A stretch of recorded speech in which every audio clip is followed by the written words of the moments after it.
Alright, we're going to move on to the third video in Lesson 8.1, and this will be the final video for this section. Your assignment will be posted on Google Classroom as well in a separate place, but you're welcome to look at these videos for some help as needed. So to start the third section, we're going to talk about work. So if you have taken physics, you're probably going to know this better than I do.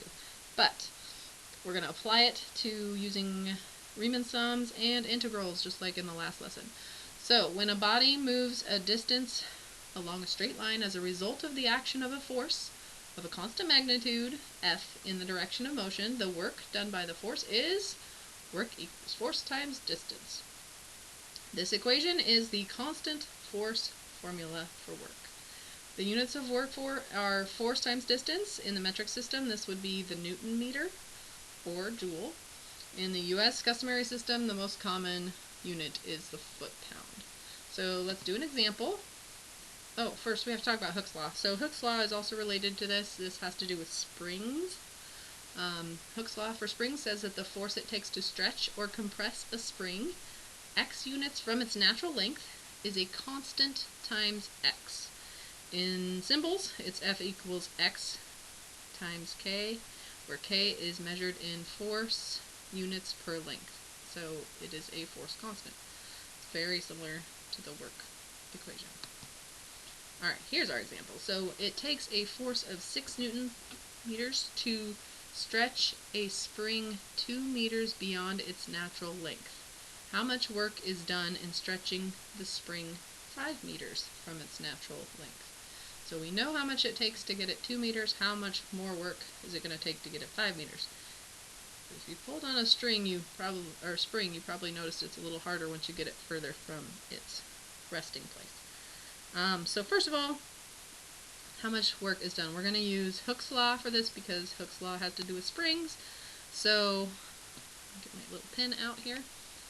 And we know Hooke's law says F of x is k times x. And we know that to get 2 meters, that's our x value, this is x, to get 2 meters, it takes 6 Newton pounds. So, and the formula is 2 times k. 2 times k. Why is it 2 times k? So k equals 3. So, because x is 2, and 2 times k is 6, so k is 3. Does that make sense? Our x here is a 2. So, anyway, now we know our k value is 3 Newton meters. F of x equals, so we now have a formula for f of x. F of x equals 3x. So we have a formula for our work. Now, in order to do this, you're supposed to set up the Riemann sum first. So because we're going to partition it, well, we're going to just follow what it does here. So we're going to partition the interval into the little tiny slivers of subintervals so we can add them all up. So to read this, if x sub k is any point in the kth subinterval, the value of f throughout the interval is approximately f of x sub k equals 3 times that. We found that at the beginning there, the force formula that I have written up there at the top. The work done across the interval is approximately 5 times x delta x, where x is the length of the interval, because the length of the interval that we're going to be stretching it is from 0 to 5. That's the question that they're asking us to find there. The sum, here's my summation formula, of that force formula times delta x over the work done from 0 to 5 is right here. So we're basically setting up a Riemann sum with the force formula times delta x, and we're going from 0 to 5.